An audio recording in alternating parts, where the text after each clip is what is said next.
Hey guys, welcome to the call today. Appreciate everybody being here, and appreciate you guys being flexible with the change on day. So welcome you guys to the call. Where's my looking for my PowerPoint? Hang on.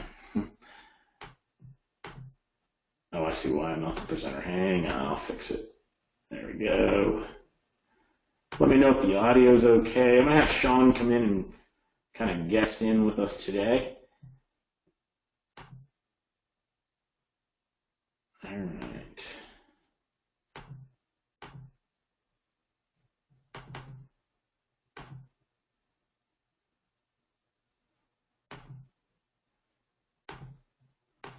Okay, guys, welcome to the call today.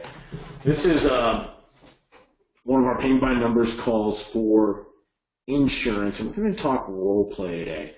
I had thought about doing the niche overview, but I realized that a lot of you guys just want role play. And while we don't have all the answers, we've been talking to a lot of agents every day, and we can give some feedback and take some questions. We're going to do another Q&A call anyway, but this is more of like interaction. These are the kind of things that we're hearing on a regular basis. So just to kind of set the groundwork for the call, we're speaking about the Paint by Numbers insurance system. So you may be here with our Revenue Boosters team, or you may be here because you're participating in the Paint by Numbers insurance group. Doesn't really matter. We're gonna kind of delve into this. We will have a guest speaker on an upcoming call, I think next week. We're just trying to nail down the date for this person, and we will also have another Q&A call that you guys can kind of jump on.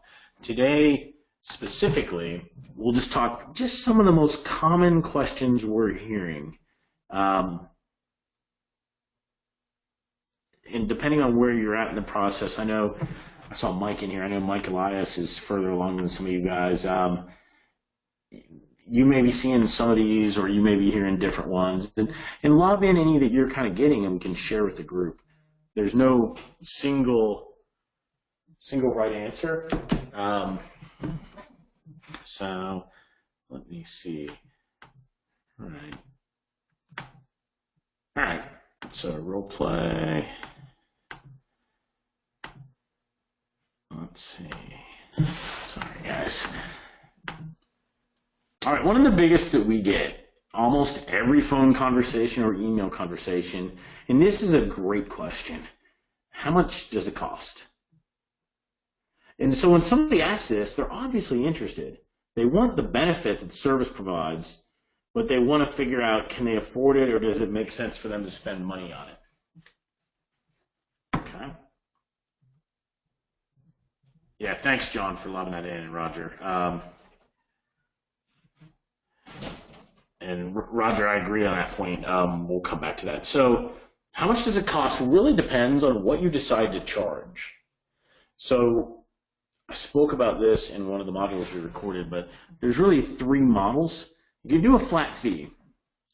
So flat fee, you can provide the service. You can either generate demand, i.e., basically use like the voice drop system the way we show you to generate calls, or you can generate leads, which on number 2 there, the per lead fee, pretty reasonable to get $20, $25 an exclusive lead. You generate a call and you charge them. And then finally, more of a hybrid where you mix and match. So for us, we're doing option 1 right now. We're not doing the per lead model. Just to kind of shake things up. So we're charging a set price, for unlimited demand based upon, what we give them. So we give them 3 tiers. So when they ask, we usually answer the question directly, but out of the discussion on the phone is we send our proposal over. And we're going to give multiple price choices, tiers, if you will, so that they have the chance to say no to something without rejecting it outright. And they have the chance to maybe spend more than I thought they were going to spend. Yeah, and here's a great question from Ken. All of our pipeline is annual based. So Ken said, is it realistic about 4734 for potential clients? That's the annual value of a client. So everything I do is based on an annual number, not a monthly number. Because I don't want to see it that somebody's a one-time client. I want to see what's the relationship worth for the year. So it's a really good question. So kind of tied into pricing, right? So it's up to you how you want to show it. You can say, what is the monthly, and you can track it that way. But a lot of people, and more the people I know that are doing pretty well, like to track things annually, because I want to look at revenue across the board. Like, what's the deal worth? And sometimes a deal may have a large upfront and then a monthly. And I like to know what's the total value of the relationship. So that's kind of what we're doing. And depending on the stage, we just put them in different stages. So you can do whatever you guys want on that.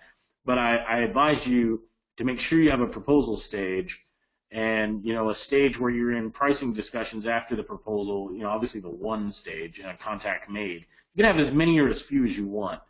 But anyway, so one of the questions we're getting is, how much does it cost? Anytime you get that, it's one of the best questions you can get because it allows you to then respond with you're going to answer them on the phone, but we then give them a written proposal. Not rocket science. We shoot it over and boom.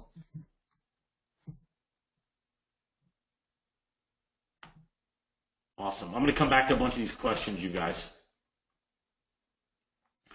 Yeah, so Ken said he's having a problem. He's getting buyers up front, but he's not getting repurchase business. So he's got 6 clients, but he's not getting repeat buyers. And he said they're getting between 18 and 30% callback. So what we do, Ken, is we put them on recurring right at the beginning. So we don't even give them the chance to be one-off. The only way we're going to go and give somebody a one-off opportunity is if Sean makes the decision that it makes sense. But everybody is set up recurring out of the gate. So yeah, and on Sean's end, no interest in one-offs at all. Mention it, but no interest. So yeah, we avoid it like the plague, but it's good feedback.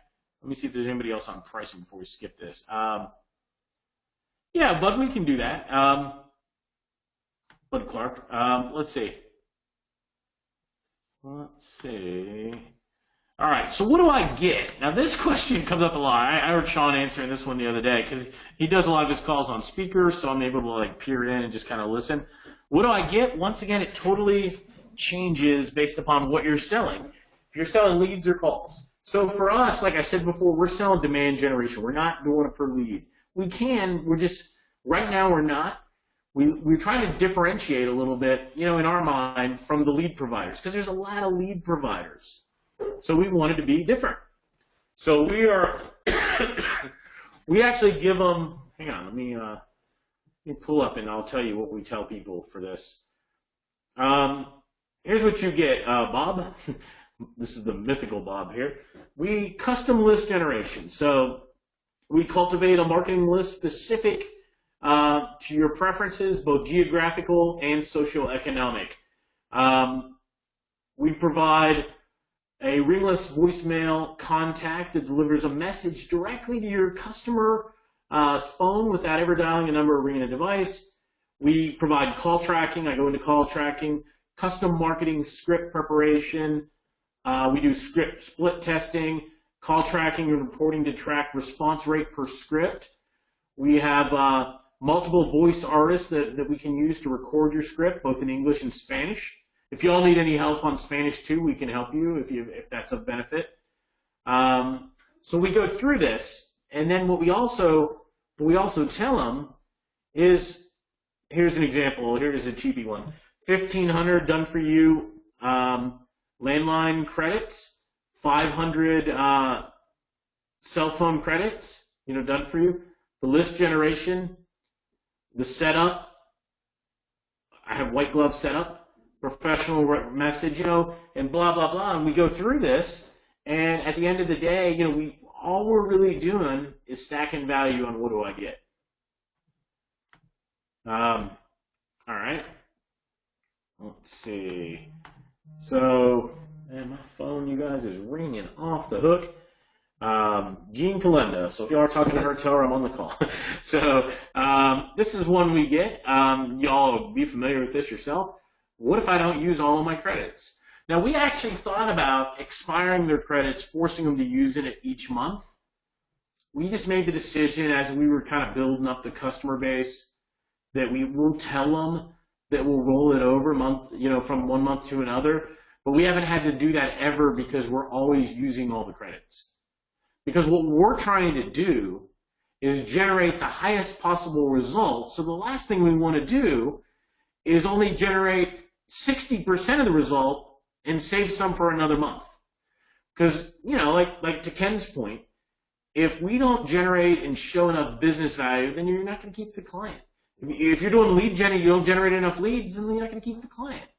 So it's a sliding scale, but we in general always use everything. And we talk to them, we get them on board, obviously, but it just makes a lot of sense for us. Brian, can I say one thing? Yeah, go ahead, Sean. Also, hey, when they exhaust their credits, when they have a couple successful campaigns, especially at that low level, then they need to bump up to another, pricing tier, which is kind of how I work it. It's pretty simple. They're having a lot of good success at the low level. Hey guys, you can run bigger campaigns, more campaigns, but you need to step up to the next pricing level, which is X. And that's usually how we work it. So let me give you some feedback from Bob. This is really good. We haven't had this, but I think it makes total sense. Bob said, the beauty of rollover is it's good to allow somebody to bank for a large campaign. Maybe they do want to do nothing this month, but next month they're going to hit it running. They got 1 or 2 new agents coming in the office, right? Or maybe they can't come to an immediate consensus on direction. The fact is they can still pay you without losing their credits. Correct. Which makes a lot of sense, and so totally agree with Bob on that. All right. This is a big one. And let me tell you, I'll let Sean tell you a story that we just had yesterday. I think it was yesterday. Can you give me this list or that list? And so on the voice drop side, within reason, our team can come up with almost any list you need at no cost to you guys as a member. Now, we had one that kind of stumped us the other day. It was on pot. Medical marijuana. Medical marijuana dispensaries was a niche that somebody wanted to tackle or try. All right, so think about it. We don't have a list. We don't have that data. So we upsold the guy for $100. We get the data. Now all we did, you guys, I think Nikki did it. We scraped a list of medical marijuana dispensaries in Colorado and I think California, Washington, Oregon. So that's all we did. We created a list. The guy was ecstatic. I'll come back to why he was ecstatic and stuff later. I think we have a slide on that. But yeah, trust me, don't underestimate or don't forget to stack value on the value of the whole list side. Whether you're generating leads or generating demand, a lot of value. Let's see. Can we stagger the calls or all at once? I know I saw that from somebody here. Yeah, we always tell people we can do either. So as an example, right now, just coming in to the office, we do 250, 350 every day that go out and come in. That's to us. Now, when we have a customer, we always, the last thing we want to do is crush them out in one day. Sean remembers all too well when he first started, we did tree companies, and I think it wasn't even that many. It was like 1,500 or 1,800, but the message was so good and so powerful that he got like 300 callbacks. And it ruined the whole campaign because he couldn't follow up with them. There was too many. Nobody could. So we space it depending on the size of the team. So the answer they want to hear is yes, and the answer is, of course, yes. Right. Let's see. And let me come back. Let's see. All right. We get this one. This is Sean got today. What if I have multiple agents in our office? So using a tracking number software, like you guys know we use ACT, you can rotate calls between people. round robin function, etc. Right? So you could say these 4 phone numbers, split the calls between them. Now on the same notion, you can split between companies if it made sense, but obviously it doesn't in this case. So you can say these 4 people are in like a hunt group, and the calls split between them, or it rotates from one to another, etc. So this is a good question once again. So when you do get this question, you know that they have multiple people. You know they're probably willing to spend more money, and it's a question that should immediately cause you to pivot on your pricing. So if you're in early discussions with somebody and they ask about rotating, do a little homework before you just spout out a price. And when you hear this, odds are they're going to want to spend more because they have more people they want to provide leads to. So leads, calls, and I use those universally right now. All right. Well, they want to spread their leads out equitably amongst the salespeople. So one big campaign goes to one salesperson one day. The other salespeople will get kind of teed off. They're not getting any calls or any leads. So yeah, that's why they're asking. Totally for the larger firms. So we've got this question a bazillion times. There's a 3-parter. I put them on different slides. Will this work for life insurance, term or whole, right? Yes. Or will this work for P&C, property and casualty? Yep. How about healthcare? Yep. Absolutely. So all 3 of these are yeses. At the end of the day, these guys want to get right to the point. So a lot of times when we have a call, they're gonna come across, they're busy, like you're not, right? Look, I'm busy. Well, Sean, you tell me. When the one guy said he was busy, why don't you say exactly what he said? No, this has been more than one time for me. It's either via email or a phone call. It's true. It's hey, I'm busy. Give me the 30-second sales pitch here to convince me this is something I'm interested in. They're busy people. They get a lot of solicitations all day long. I try to be. I'm not super long-winded as it is, so I try to be as brief as possible. Lay out the highlights of the program, 1, 2, 3, and get their attention. But that's very common. Hey, I don't have time. I get a lot of sales calls all day, different products. Give me your pitch, and that's how they operate. So guys, the right to the point question. It's almost a question. It's a question comment, right? At the end of the day, they just want to net it out and figure out if it's for them. But when you net it out on the phone, you're going to then follow up with a proposal. And then you're going to follow up with them. Because if they don't make an immediate decision, I'm not the kind of guy, and I'm never going to be that guy that pressures somebody on the phone. I know other people like to do that. I'm not going to do that. I don't do business that way, and I don't like to be treated that way. So I don't treat my prospects that way. Now, we follow up. Well, obviously, we send, we have an intelligent conversation. We send them a proposal. We ask them a question. Is this something you're ready to start today? And otherwise, we follow up a couple times. And if we get nowhere after a few times, we've done some follow-up, we put them in the pre-warm. And then we just, we let the email follow up with them. And then the email marketing hopefully will cause them to bubble back up. So before I go to, there's a lot of good questions in here, you guys, and I'm going to go to it in a second. Feedback on lists. So when we're talking to agents, they love the lists. They love the fact that you're able to generate the lists. Possibly the most popular, discussion point, other than making their phone ring, right? Every prospect or new customer loves it.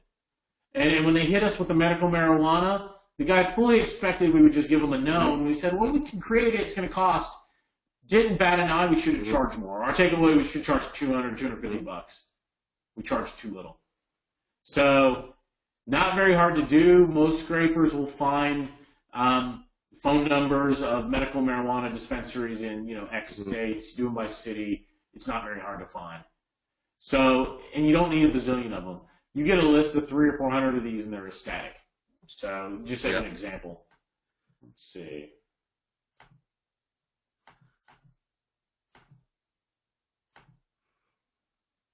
Yeah, Randy, great point. He just said all the money is in the list. Yeah. Um, Well, I'll just jump in here on the list, guys. I get asked this all the time for Medicare recipients or future recipients turning 65.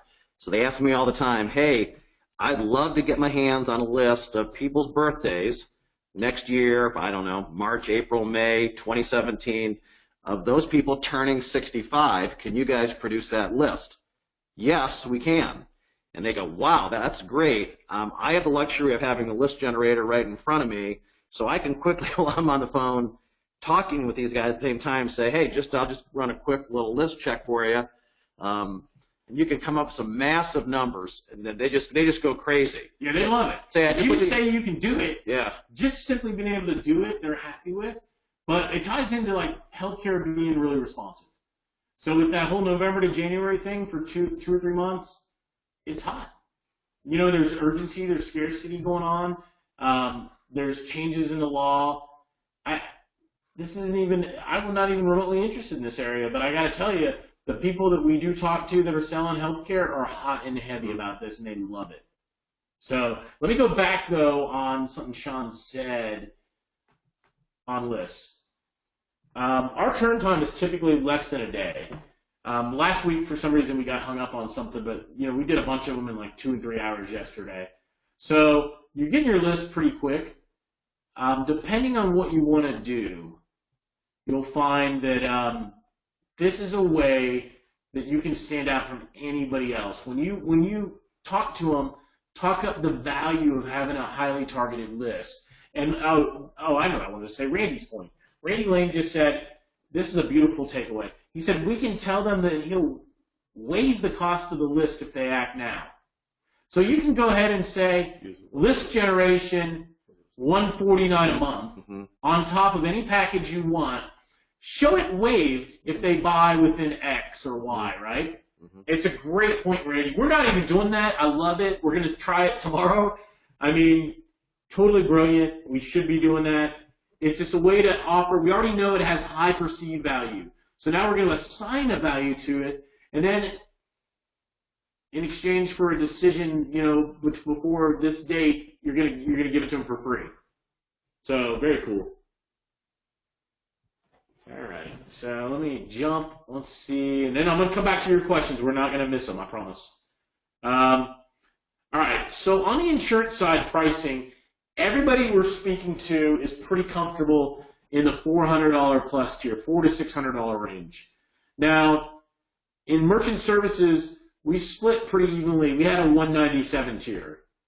And you know what? In insurance, we came out of the gate before we did this, and we were testing that 197. A lot of guys said, one guy said, I remember it vividly, 197's for chumps.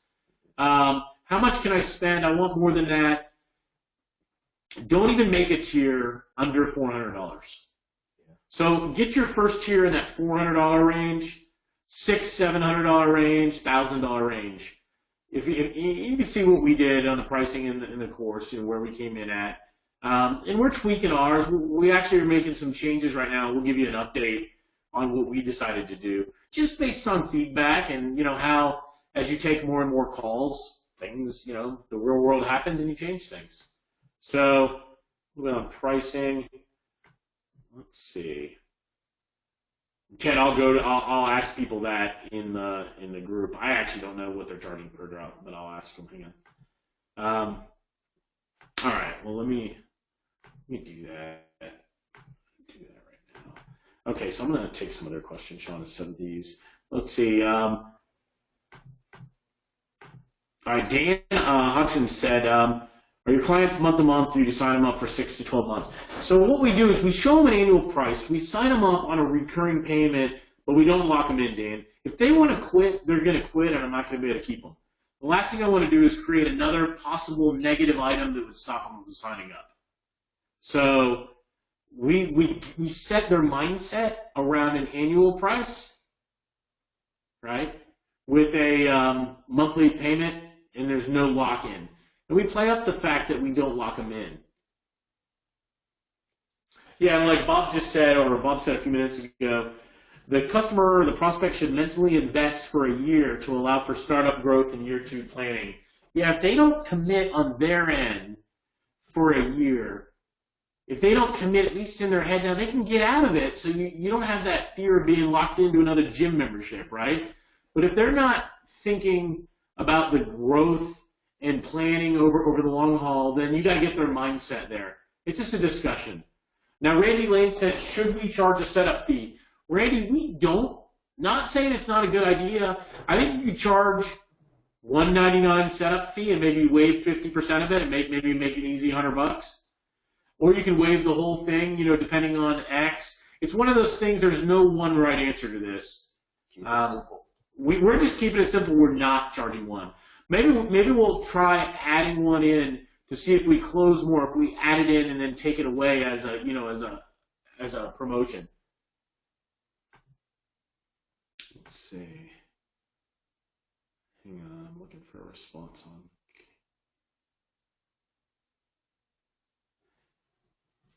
Sean, will you go the right side of your board? Yeah. You know what I'm talking about over there, top right? Yeah. Yeah, just bring it out so I can read that. Sorry, there's a question, but I need to copy it off the board. Yeah, like Randy just said, what's the smallest size or city area to get a reasonable list? It's hard to say, Randy. I don't want to give you a wrong answer. There's no rule of thumb. If you request one and it's too small, then we can just make it a little bit bigger for you by going broader. But I don't have a good answer for that, honestly. Yeah, somebody said, how can we tell if someone has requested the same list that we want to generate? Roger, it doesn't matter per se, but remember, there's giant amount of people and businesses in the U.S., and if you do a list in Des Moines, and I do a list in Des Moines, and you get, 1 out of every 10 even even respond to your message, and I get 1 out of every 5, even with the same list, it wouldn't matter. So, yeah, we don't know. I don't track how many times, somebody's asked for similar criteria. The reality is it's never mattered. Here's a good question. Somebody asked, Dan.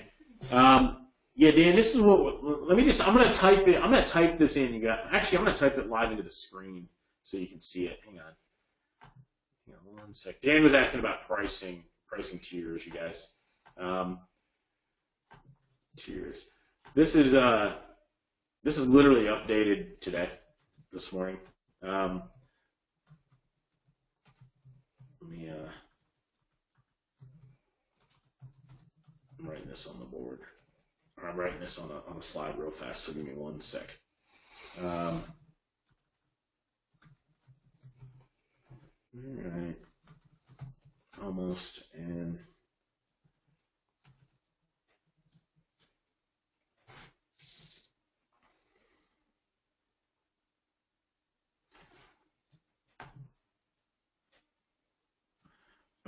we've got more tiers than I'm going to show you. I'm going to show you 3 of them right now, and then I'll put them in an email so you can, or I'll put them in a members area or something. But rather than fill up the board here, let's see.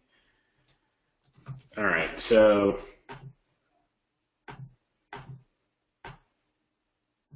so on the 197 tier, we don't even offer it. First of all, it's a fallback when we're getting nowhere, or it's obviously a money issue and we can't get anything out of them. We want to get, even if we make nothing, we want to get them in the fold. And so we don't offer it. It's not on any proposals. We do a 397, 797, and 997 on the proposals. So 397, we do 2,000 and 5,000. I got a typo here. Hang on a sec.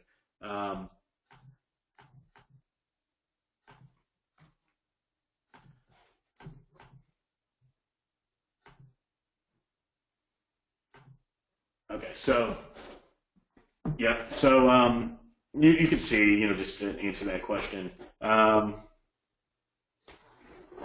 So Mike Martin asked a good question that kind of ties into this. Mike said, how many are you going to sell? I I think we said 175. So there's 1.8 million insurance agents, you guys. We're not going to sell any more than 175. We're going to close it down on Friday, actually. So we may not even sell that many. I've got some other stuff that I wanted to do, so I just wanted to fit this in right now rather than having waited till late November. So kind of shifting gears on some cool stuff next week. But if there's 1.8 million people, and I hate to say this, and this is just the brutal truth, and if you want the truth, I'm always going to try to tell you the truth.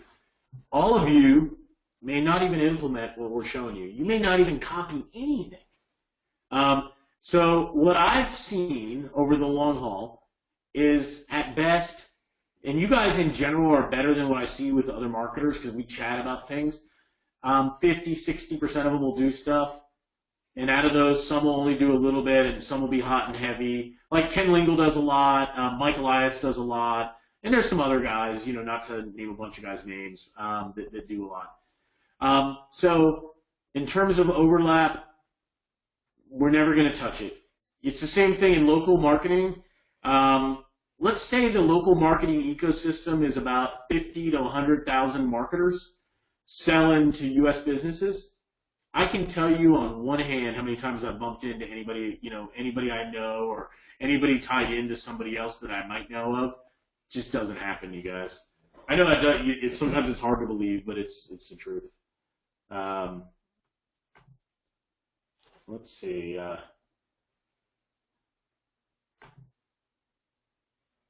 Yeah, Leslie, good question. So Leslie just said, if you're doing business insurance, do you just get a list for a given niche? Yeah, that's all I would do. I would get a list and probably test out a script or two. I would copy the one that we use. It's probably going to work just as well. I might tweak it, though, if it's business side, Leslie, but doesn't get any easier than that. You can drill into the list, too, with size and... Yeah, and you can pick, maybe the size of the company, the age of the company. It's a way to sell. How many employees do they have? The insurance guys love it. I actually had coffee with a guy yesterday, an agent here that I had teed up, and what was he most ecstatic about? The ability to kind of target by the size and age of the business. So I'm telling you, when you're building value, the list side is so powerful because it seems mysterious to them, yet it's not very hard for you and I.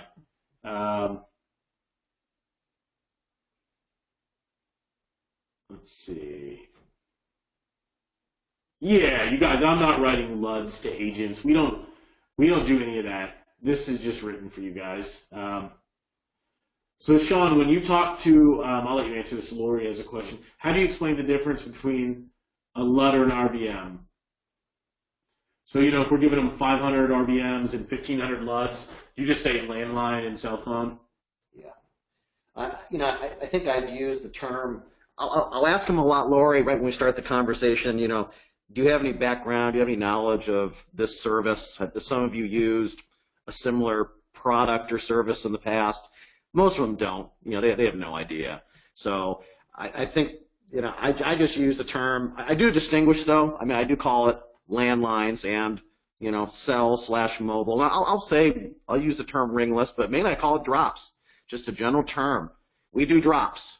I haven't had a lot of people ask me, really drill in to say, distinguish between landlines for me and, RVMs. Yeah, we're not getting that kind of question. It's just we do drops. Yes, we're going to hit landlines. Yes, we're going to hit mobile phones. You get a mix. You get a mix, and that's why you have a certain number of credits. But I don't get that too far in the weeds, nor do they ask me those specific type questions. At least I haven't gotten any of that so far. So what about, Sean, playing off of that? If you're doing leads, it's 6 to 1, right, on the lead side, because all you're doing is counting a call over, say, let's just, for argument's sake, say 30 seconds. Mm-hmm. And then in that case, you're not distinguishing at all. No. This is just the route we're going. Like we outlined in the program, you can do it either way, and the lead method has a lot of appeal. And I've done leads before. Just trying a different model for some reasons, some other reasons. The appeal for them is reaching an audience that they have no way of reaching. That's right. That's it. So when you tell them, hey, I can reach persons turning 65 next year in the state of Georgia, boom, that's all they need to know. And if you can produce a list of 5,000 potential prospects for them, even better.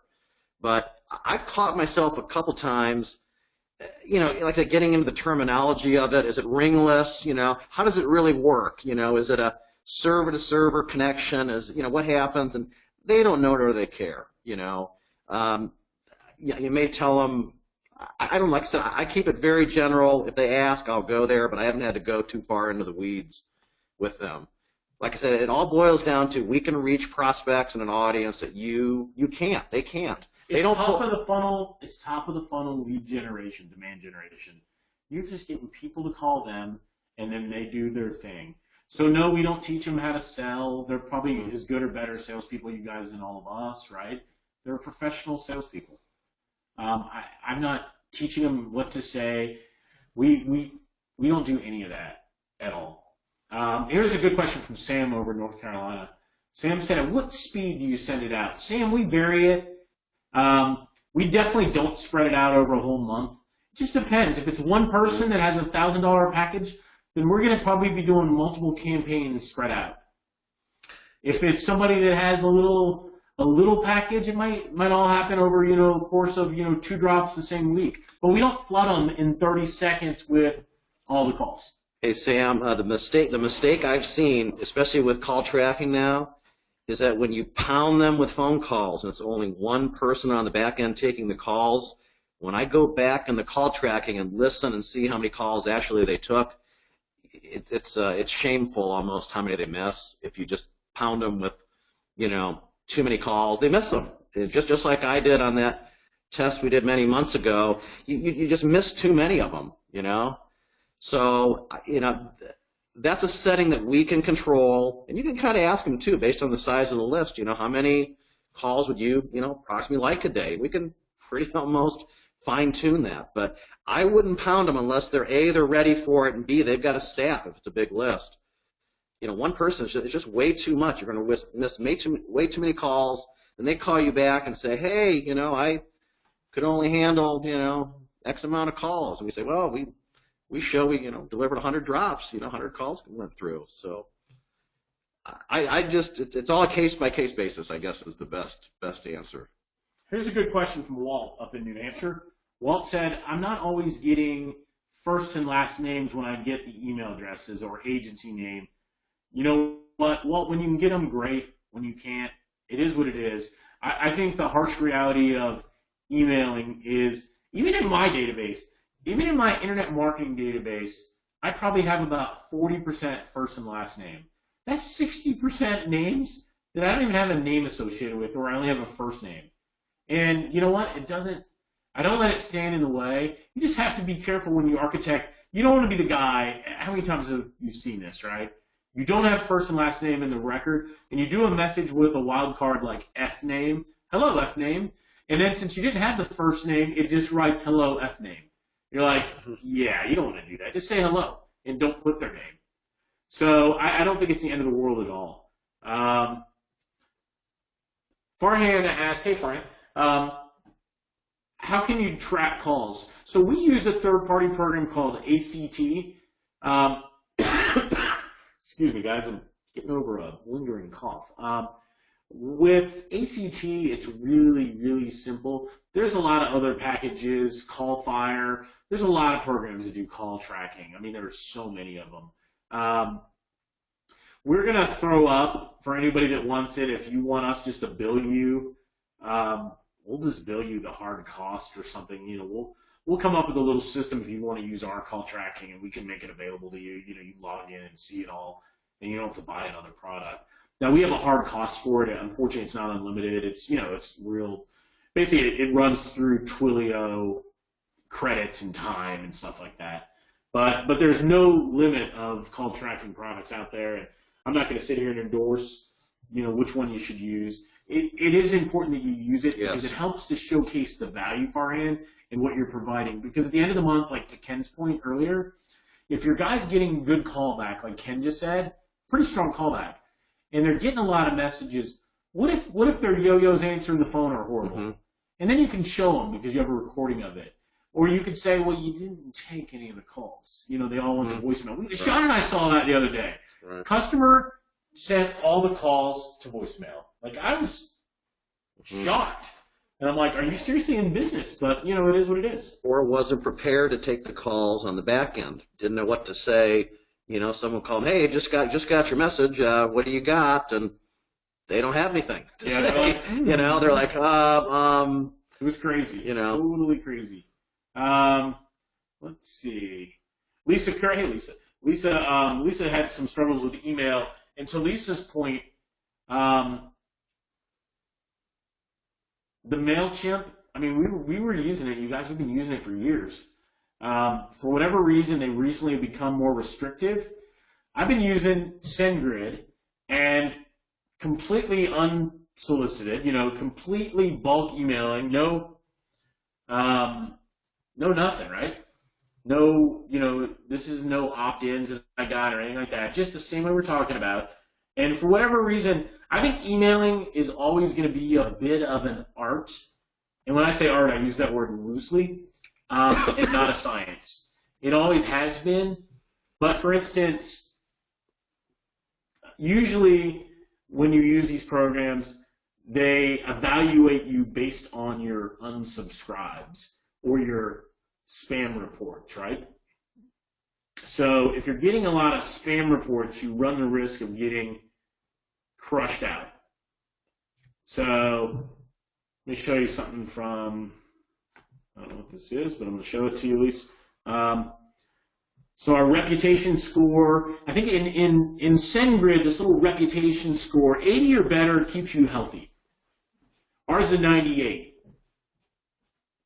Emails remaining. I told you we're doing a 40,000 plan with SendGrid because Infusionsoft's our main provider that we use, but we don't use it for any of this.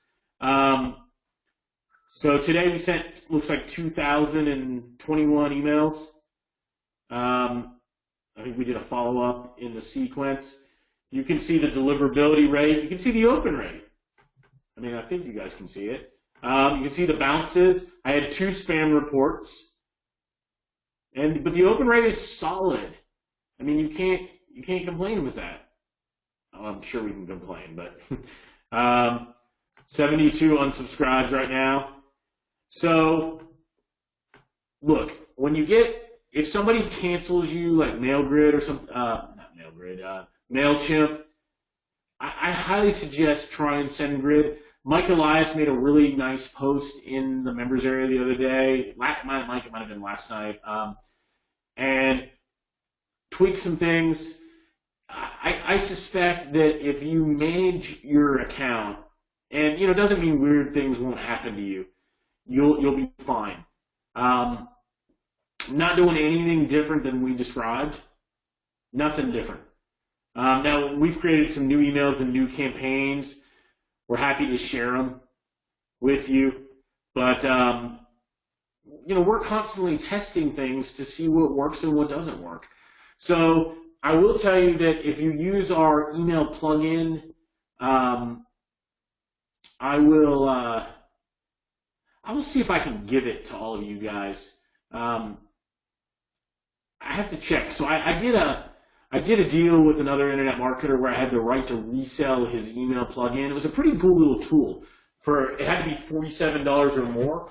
I just want to make sure there's no issues. As long as somebody paid $47 or more, I should be able to give you the product for free. Lisa, make sure you check in with Vanessa because I want to make sure you have it. Because you can always send using your domain as long as you don't send from Gmail and Yahoo, and I know you were not. I know you just kind of just sort of fell between the cracks, and we're a little bit of a victim here. You just want to find whatever it takes to do the outbound generation, and I know you know this, but you guys, it's so important. Yeah, Roger, it's Brett's mail system. It's a good little tool. Let's see. Yeah, HE. I don't know. Could be the HP product. I don't. You have to hit up Mark. Hit up Helton on that. I can't speak to that, but I'll tell you what. I mean, you saw it right there. Let's see. And oh, you know what I'm going to do for you guys? I don't know if I told you this. Hey, Vanessa, are you on the call? I think she's here. Hang on. She hides out sometimes in the background answering questions. I was muted because I couldn't clap and talk to myself. I knew she was here. Did you get my message about that insurance list and everything yesterday? Yes. Yeah, just send me an email on that, because what I want to do is, just give me an update. I want to create a, what I want to do, you guys, is we've put together a pretty big insurance list. We had already built our own pretty solid data, over 25,000, and I went out and spent some money and bought a bunch of other ones. And then what we're doing is we're removing the bad data from the ones that we bought. We're going to make it available for y'all to do like some queries and say, put it into our support desk and say, hey, I need to get agents in this area. And whatever our criteria is, we'll let you do it. There's no fee. I mean, if we have the data, I'm not going to send everybody the dump or anything like that of all of our data. But if you say, I want to get, like Mike, you want to get agents in Gwinnett and, wherever it may be, these 5 cities, I think we can pull that together and provide it for you guys at no cost. And if it makes it easier for you and gives you better data, I'm all about it. And just, Vanessa, let me know when you think we'll have that ready. We can follow up after the call or something. I just wanted to check in on that. Okay, cool. Talk to you after the call about it. Cool. Yep. And let's see. All right, let me go back. I see some other good questions here too. Yeah, Dan, it looks like Vanessa's way ahead of me. She's answered a lot of those questions back. All right. Yeah, so Randy, we're using SendGrid. Look, your mileage is going to vary. Randy asked about what email system. I've used iContact forever successfully for this kind of stuff. I've used Constant Contact. You know what? At the end of the day, you never know. You truly never know what's going to set off somebody.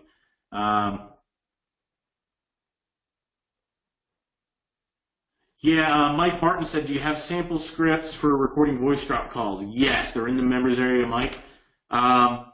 We do have to, I don't think we've uploaded a commercial script. It's almost the same thing. I would probably tweak it.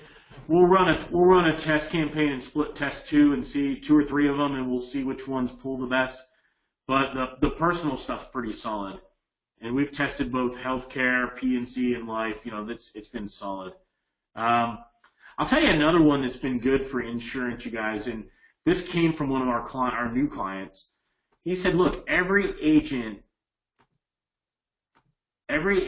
is doing follow-ups with their clients, right, on a regular basis.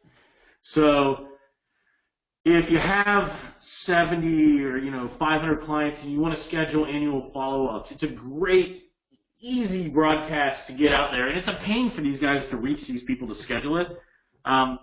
My guy was elated about that, and he's an older agent. He's been in the business like 25, 30 years. Well, maybe not 30, 25 years. He's got a heck of a lot of clients. And when he realized he can do this and kind of create a more streamlined system for his annual follow-ups, he was pretty happy. Let's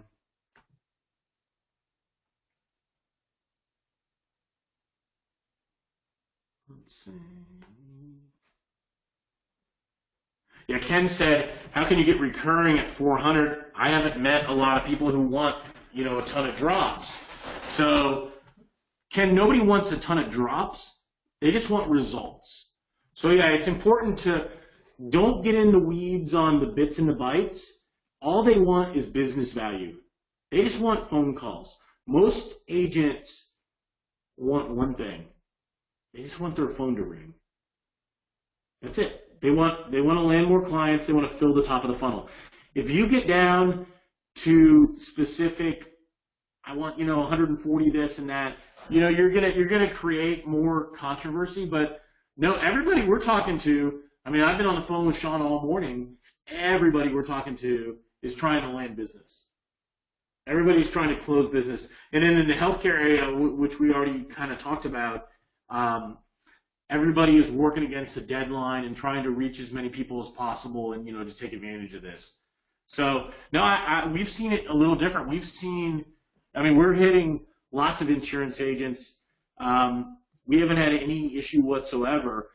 Sean, have you had have you had pushback? Or if you had, you want to just kind of describe it on the whole recurring? Have you had people that said, I only want to do this once? Like, have you had any of that kind of feedback, or just share whatever whatever makes sense? I mean, the only pushback I've gotten is just again, make it short. Tell me what you got. I'm busy. Yeah, we get that. I haven't had any. Curt replies for sure. In terms of, I think they all want to try it. I think my biggest issue has been they want to try it for free initially and not pay anything, which isn't in the plan. But no, they're certainly interested. They want to try it. Again, I haven't had a ton of pushback. I really haven't. The call's been all positive for the most part. They want to try it out, anxious to the results. They think about all the applications for it potentially for them. I think somebody made a good point earlier on the call, though, is to try to set it up as a long-term sale, though, not just kind of a one-time campaign, all or nothing. Is this going to work? And then we part ways. We want to get them on as long-term customers, beyond the first 30 days. So. Oh. Hey, you guys, instead of ending this call right now, I actually have a client I got to meet with right now. Sean was going to take a few more questions, and we didn't want to cut you off. Sean's right here.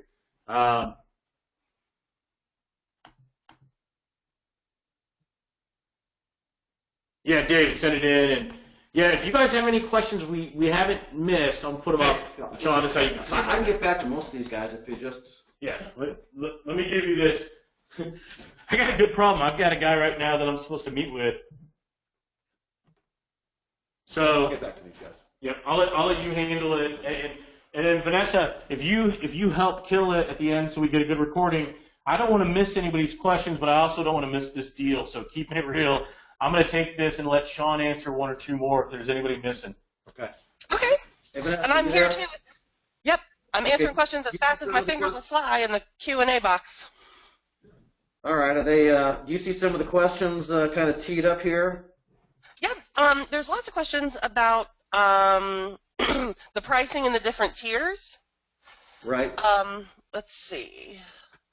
Okay, here we go. For example, 997 tier includes 7,500 RVM, 15K LUD, so for 22.5 total.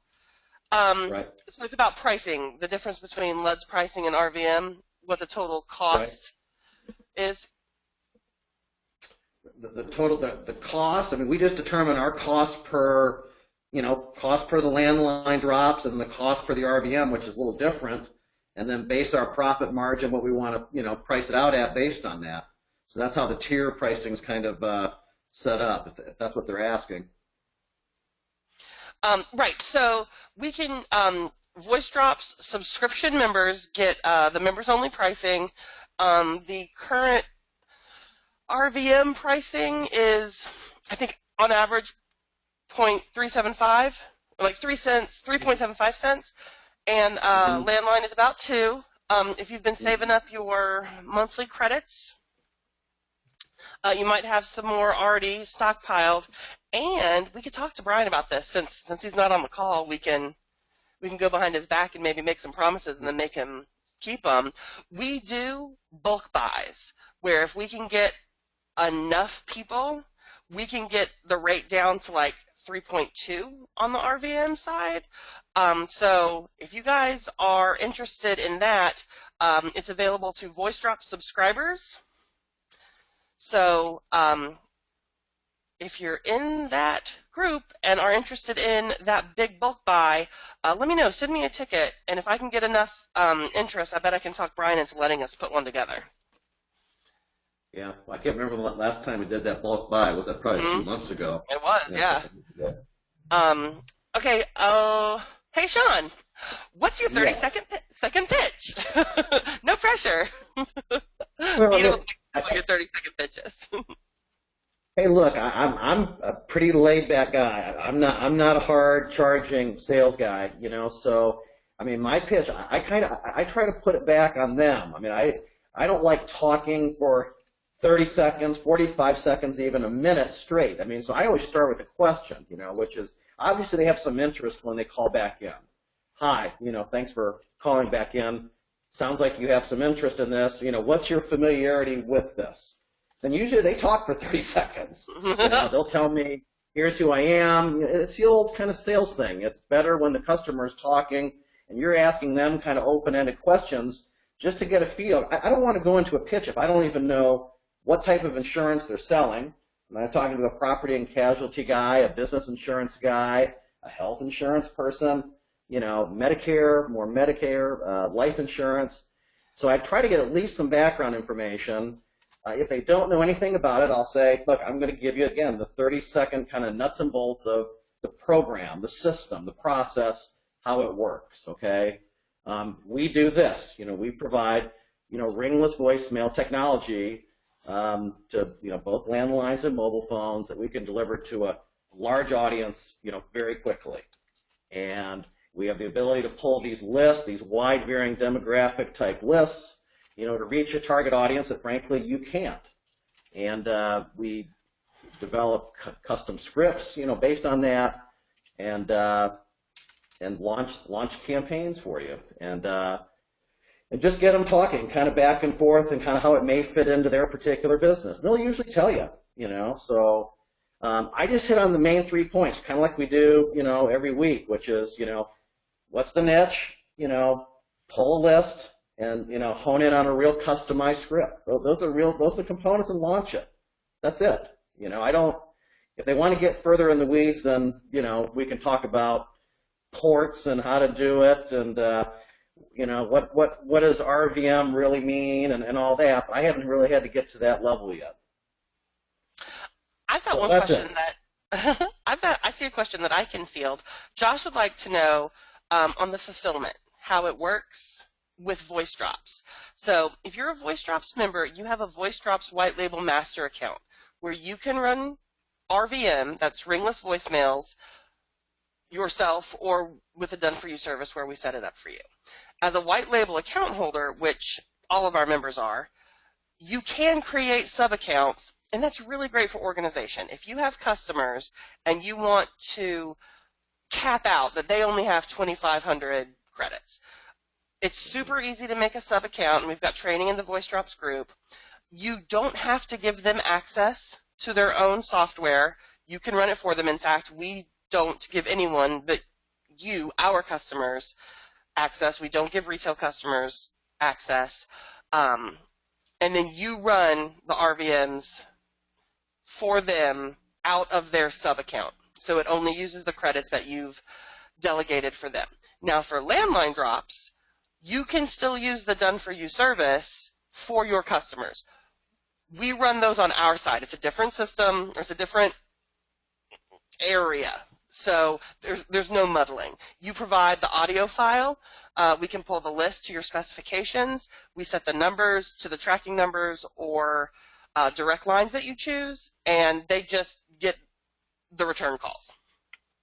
So, Josh, can you let me know if that answers your question? Oh, also, how do we get the customer list? Unlimited list generation for numbers in the United States and Canada is a included done-for-you service with the VoiceDrops subscription. So we have request forms where you can set the criteria that you want to search for. Say you want renters in Los Angeles who make, on average, more than $150,000 a year. Between We can generate ages that list for of, you.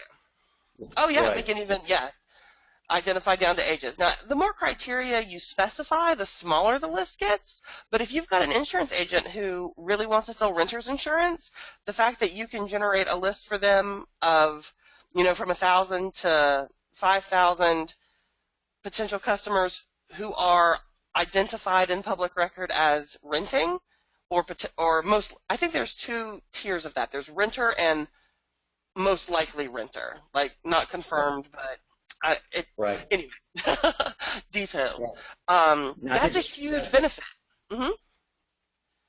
Yeah, I was going to say, yes, I think it's exactly that. That was likely homeowner and homeowner. I think it was Likely, that's what it is. Yes. four kind of filters, I guess. Mm-hmm. And then we provide you the list. It doesn't have emails. It is a phone list for voice drops, but of course you get the list. You can use it however you see fit outside of voice drops also. But that is a done-for-you service included with your voice drops membership. Okay, I'm going to jump back into the Q&A box. Here's a question. On the sub-user's account, you don't have to put their email address in it. You can put any kind of dummy email address. The email address is just used for logging in, and since you're not going to give them login privileges, you could, do johnsmith@gmail.com. Because you don't even have to log in as them to use the system. You can log in as yourself, and then you have access to all your sub-clients, sub-accounts, the accounts under your master account, so that they will not be notified at all of anything that's going on. Let's see. Okay, so the scripts for outgoing RVMs and LUDs, Brian mentioned in the members area. Specifically, they're in the paintbynumbers.club/insurance members area. And they are under the resources header. Drop down that menu or go to the resources page and there's a menu. It's towards the bottom, sample audio fulfillment scripts. Okay. Here's a great question. Do you train the agent on what to say when he gets the incoming calls, if they haven't listened to the message? We have a recommendation for how to handle incoming calls from the caller ID. We call it the call fire method because we have, when we first started the training, we were mostly using call fire as the service, the third-party service that received the incoming calls, like call tracking. What it does is if you use a different caller ID number through a tracking service than the number you state audibly in the voicemail message, what you get then is the numbers, the people who dial the number from the audio voicemail, that means they've listened to your voicemail, they wrote down the number, they want to talk to you about what your message told them about, and they're calling you. That's super hot lead. But admittedly, someone who just goes, I missed a call from you, that's a cold lead. They haven't been warmed up to what you're talking about. So if your tracking number for the caller ID feeds to a service that plays a sorry I missed your call message as if they received your voicemail, you then have the opportunity to give them a version of your voice drop again. Hey, I'm sorry I missed your call. I was calling you about renter's insurance. I've got this great deal, and I know that you're renting in Los Angeles. I've got something that could help you out so you don't lose everything if your apartment building burns down, or however you want to word that outgoing message.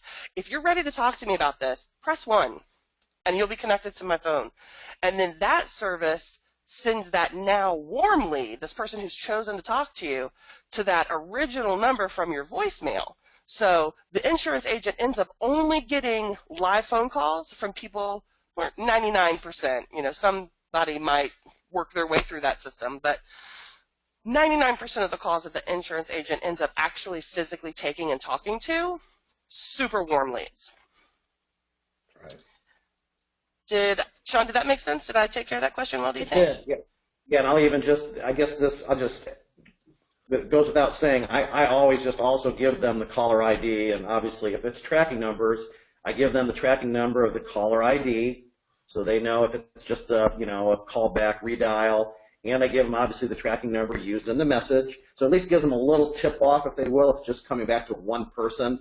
Like, that's how I do it, so I can identify by the number coming in, okay, this is just a, you know, a callback from the caller ID. Oh, this person actually listened to the message. It gives them a little heads up before they take the call. Just is one thing I do. So I always give them the numbers, and probably everybody does, but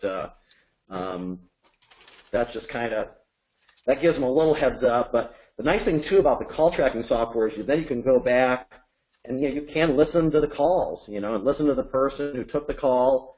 And, you know, there's some that you go, wow, that sounds just fantastic. They handled that really well. Nice long conversation. You know, that could materialize into something. And there's some you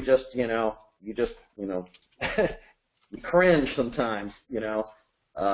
So then you can show them that later on just for reporting as well, you know. Say, hey, you got so many calls, a couple went to voicemail here automatically, and then, man, you know, whoever handled this call, you know, really needs some help, you know. Let's see. Oh, yeah, and here's a real quick question about the call tracking. The Press 1 feature, that's a call tracking, third-party, not related to voice drops feature. Voice drops is just playing a message. There's no live connection, so we can't do a Press 1 because we never have a live person on the other phone. It's just a static audio file, either on a voicemail or an answering machine. So if you were checking your voicemail and you're just listening to a message, there's no Press 1. I mean, I guess you could hit call return, but there's no Press 1 to connect live. The only way a Press 1 feature works is if someone is live on the phone interacting with a service that can then connect, and that is through the ACT or CallFire call tracking service. We do not yet have the $1 trial back for ACT. This is a great question, and everybody wants it. I want it for you. The owner of ACT is no longer offering a $1 trial. So it's not that he's not giving it to us. He's not giving it to anybody. So Brian is trying to work that out, trying to talk him into letting us do that, if not for the world, at least for us, so we can get call tracking trials back. And I think we'll have our offering, I guess. We'll have something out there on the new website, I think, right, Vanessa, maybe at some point here soon, just if people need access to call tracking, you know. Yes. Here's a question.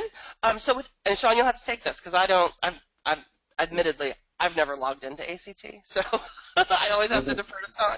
So with ACT, are you setting up 2 companies for each client? One for a company incoming that you would assign to one number, and another for company voicemail that would be your caller ID number? Well, it's set up by company, so I'm setting it up by campaign or company. I'm assigning essentially 3 numbers per company or campaign. I'm assigning a caller ID number. I'm assigning the number that's going to be used in the message itself. And then the last number is the pointed to ring to message, where the calls are going, whether it be a single number or kind of a round robin situation if it's more than one. So per campaign, I'm assigning 2 tracking numbers pointing to a ring to number, if that answers the question, per single list or campaign. So that way, if someone listens to the voicemail and calls, they still get a tracking number, even though we want them to go to our agent, our end answerer. We still want it to go through ACT or CallFire, the call tracking number, so we can count how many results we got. But then the reason for the caller ID tracking number is, A, to track the call returns. We want that data, but also to play them the outgoing message to warm them up. Is that correct, Sean? Yes. Yeah, like for today, too, and I think we were setting up, we had a list of about 1,000 or thereabouts, a list of 1,000. We wanted to test 2 different scripts just to see which one performed better. So in this case, we split the list up, 500 here, 500 there, and we assigned a total of 4 tracking numbers, 2 for script 1, 2 for script 2. And we just named it within the program itself, had a campaign name, and they both pointed to the same number, but it's going to give us the data then to see which one possibly pulled better from those two. All right, we've got some requests for you to do a how-to video on ACT, Sean. I tell you what, I'll film you the next time I come down. I'm the ACT expert here. Does ACT probably has some extensive training. We might see if we can't rip down some videos from them and put it in the membership It's pretty area. cool. It's pretty cool. It's very easy. It sounds kind of, even when I started it, but once you get in there, it's pretty easy. The hardest part, honestly, I have is, and I think this may just be due to the fact that it's political season and they're doing a lot of robocalls. There's a lot of numbers being purchased out there. Is sometimes I just cannot get certain area codes in certain states, whatever it is. For example, now like Florida, Virginia. There's one yesterday, I just could not find any area codes. And that's what I try to do is, wherever your campaign is, if it's a regional campaign, we do try to pull, regional area codes. So it's the Bay Area, we're trying to get 4015, and for Atlanta, we're trying to get 404, 770 numbers. So sometimes they're hard to get, I guess is what happens. But other than that, it's once you get the hang of it, it's pretty straightforward, pretty simple, but really good.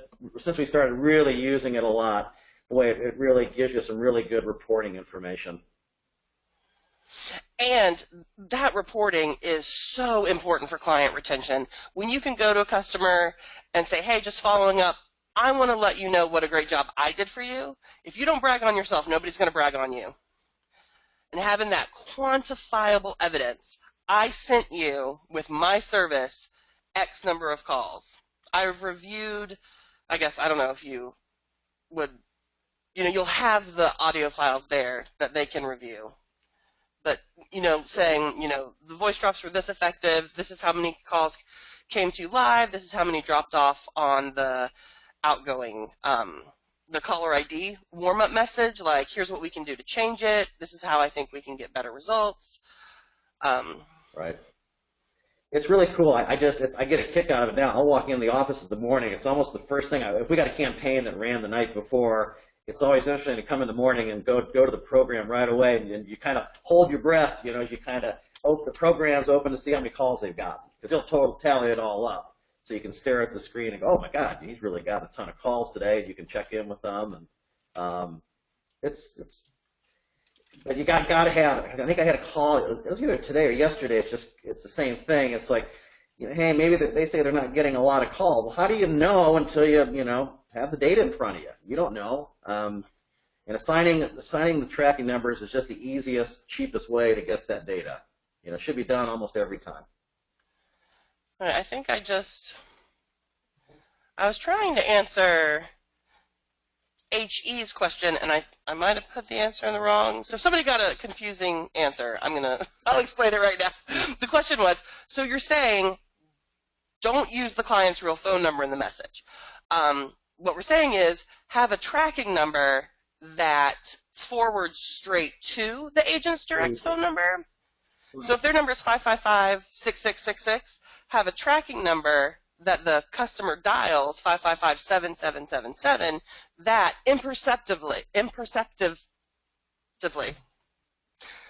forwards straight through to that original 555-666 number. No one knows that anything happened except over in the call tracking site, it ticks and counts that incoming call as driven by your services.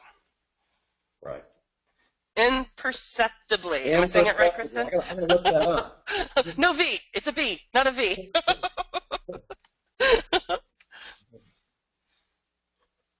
So in other words, if the client is recording his own message, he should use our ACT number exactly. Yes. That is absolutely correct. Excellent question. So sometimes we get scripts in. Script's great, but they don't have the right. They need they need a tracking number assigned by you or by us to use within the body of the message. Excellent question. Okay, let me see. Mike is clarifying. Sorry to keep asking about example scripts. Do not apologize. We are here to help. The samples are the ones sent to consumers. Those are the fulfillment scripts. If you're in the Paint by Numbers membership area above that one, there's a voice drops to agent. I think it's called prospecting scripts. Let me jump in over there and tell you exactly what to do. Sample voice drops to agents audio file. That is where you can get what we dropped to agents.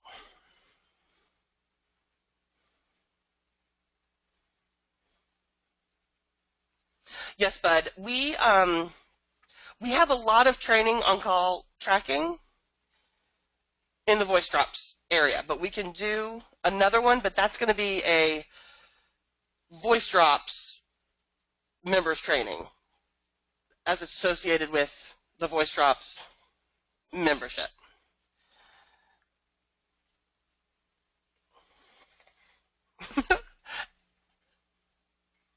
Okay. Mike tells me I'm still getting it wrong. Okay, there's in the drop-down menu, there's 2 pages. Sample voice drops to agents audio file, and that's where we dropped a message to insurance agents to get them to call us. Right below that is sample fulfillment audio files, and those are samples of voice drops that agents, air quotes, would send to consumers to get consumers to call the agents. Right. Need to talk to you about your Medicare enrollment date. I'm typing some answers.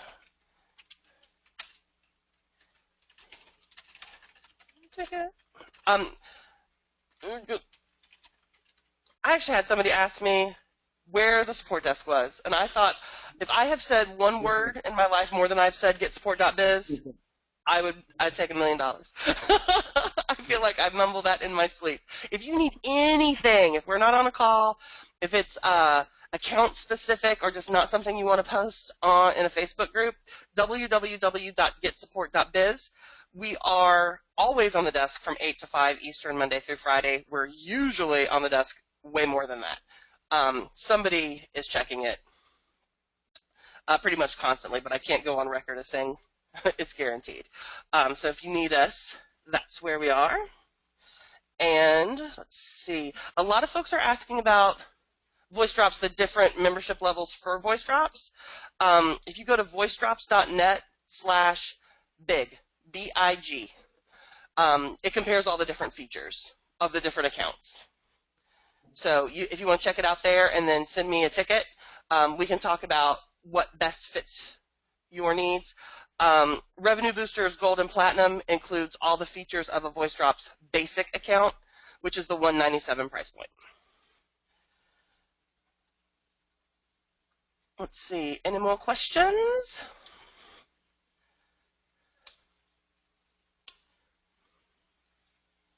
Oh, this one's for Sean. So Sean, do you not have a $697 price point in your insurance agent proposals? Did you change from $697 pricing from the merchant services up to $997 for insurance agents? I think is the question. For merchant service or insurance or just look, we've tinkered around quite a bit with the pricing levels and have kind of settled on 4 at this point. And I'm not sure if Brian went over them earlier, but so our pricing levels go $197. $397, $797, $997. Those are the 4 levels. The insurance guys, I start at $397. They just seem to be, it just seems to be a better fit, and it's a good level for them just in terms of what you get credit-wise. The merchant guys, there's a lot of just single operators, single businesses. They're not part of a large organization. They're a little more, price sensitive, I guess. It's out of their wallet. So there's a lot of $197 starter merchant service guys, more so than probably, frankly, $397.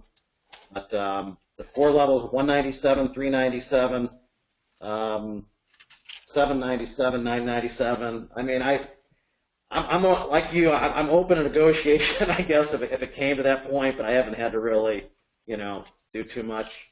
I mean, they usually fit into one of those 4 pricing tiers, usually. If that answers the question. I think so. Let's see. I was typing away. I have one question that really does apply to both our Revenue Boosters group and our Paint by Numbers group. The question is, do Revenue Boosters members get Paint by Number niches for free? And the answer is pretty much. Any Gold and Platinum Revenue Booster, anytime we have a Paint by Number niche release, after you pay for your first month's membership, you then, from then on out, will get a 100% off coupon for any future Paint by Number product. If you are a Revenue Boosters Silver member or a Voice Drops member without a Revenue Boosters membership connected, you get a 50% off coupon, all future Paint by Number niches. So, if you are a Revenue Booster Gold or Platinum, Gold is our most common. It's $397 a month, but you get the $197 Voice Drops Basic account, and you get the $197 all the contents of the Silver account, which includes the Propose It software and the training calls and all that goodness. But then you also get all the Paint by Numbers courses. And if we're doing 2 a month, which is what we're rocking and rolling with, that's another, forgive my round-up math, another $200. So for Revenue Boosters Gold, if you get 2 Paint by Numbers and the Voice Drops Basic, it's paying for itself. So if anybody needs information on that, you can check out the packages at revenueboosters.net/subscribe. And that's got the different Revenue Boosters membership levels. Okay?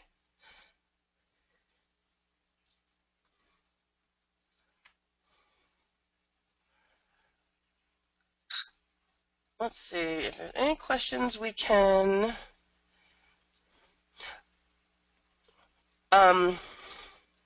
Let's see. Sean, do you have anything? I think a lot of the questions might be. Sean, are you still there? I'm here, yeah. Okay. I was like, don't leave me alone. I wouldn't do that. I have lost track of where I was in the question, so forgive me while I try to catch back up and find my place. Here's a question. If I have a hot prospector account, do I get Voice Drops with that? John, if you're referring to Wiz Sales Systems, if you'll send me a ticket, we can work with you on that. But I'll need to look at your account specifically. Now,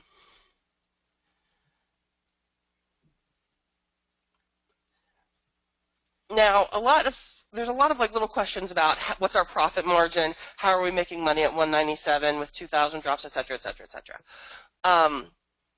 This is where all the different price points, you can get drops for as much as 12 cents a credit or for as little as 2.5 cents a credit, depending on how many you buy, depending on your membership, depending on the vouchers you get with your membership. If you have Voice Drops 197, which is a basic account, you get, with your subscription, vouchers for 1,000 RVMs and 3,500 landline credits a month. You get that for 197. So if you have paid your 197 a month subscription, you have more than twice what you're selling here. So if you have one customer who pays you 197, they're paying for your membership and only taking half of your credits. And then you then have twice again as many credits to sell another 197 customer. And if you're just using this one pot, you can take that $200 and buy more credits at membership pricing. And again, the more you buy, the cheaper the credits are, the higher your profit margin. So yeah, if you're buying them, air quotes, retail drops as not a Voice Drops subscriber and you're paying 12 cents a drop, that's going to be not a great profit margin. So you could either charge more or become a Voice Drops subscriber and get better pricing. Does that make sense? Sean, you have to tell me if that makes sense. That makes sense. I'm sorry. It makes sense to me. It makes sense to me. Sorry. I was just thinking something here. I'm sorry. Look, if nobody stops me, I'm just going to keep, I'll just keep chitter-chattering until somebody says, oh, I get it. All right. Anything else in there, Vanessa? There are some, like, specifics that I don't understand, like, how are you tracking LUDs used per month since it's done for you? All of our landline drop services are done on a separate system, and we track each user's LUDs behind the scenes, much how you how you have sub-accounts for your customers. We have a system where we've created anyone who pays for the LUD services in their subscription has their own sub-account where we track your credits individually. And while you don't have access to that accounting, we report it back to you whenever you need it, or whenever you run a landline service, we give you your accounting with your reports. Yeah, you're getting a report right after any LUD campaign. You're getting a report. They'll give you a detailed report of successful drops versus those that were not successful after every campaign. You'll get that report. And here's a great question. Can you buy voice drops credits without a subscription? The answer is kind of. In the past, we have offered and sold software license with no subscription, no membership. That was before we had landline services. When we added landline services, voice drops went to an exclusively subscription-based model where there is no one-time purchase for the software license, because to make sure we are compliant with all laws and Federal Trade Commission rules and liability, etc., we only do landline drops. They're not available as a do-it-yourself service. So, if in the past you have bought a one-time license, yes, you can buy RVM credits and run RVMs without a subscription. And a lot of people have that. We have probably sold... There's probably 500 people that have just the software license and don't have a subscription, and that's fine. But over the past, I guess it started 6 months ago when we added landline service, all new customers, there is no longer a one-time software license. So to access voice drops, software, and done-for-you services at all as a new customer, you have a subscription and thusly have access to members-only pricing.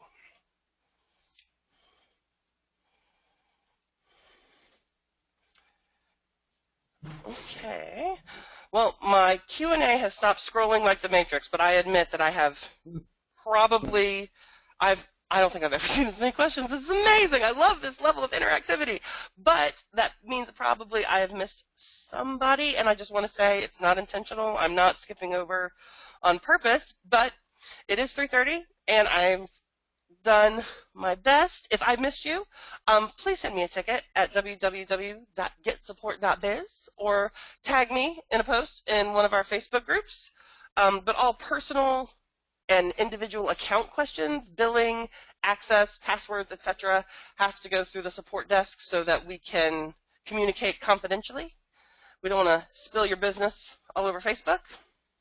So I will wrap this up. Sean, do you have anything that we missed? No, I think same with me. If anybody needs any assistance, let me know, and keep the feedback coming, and let us know we can help.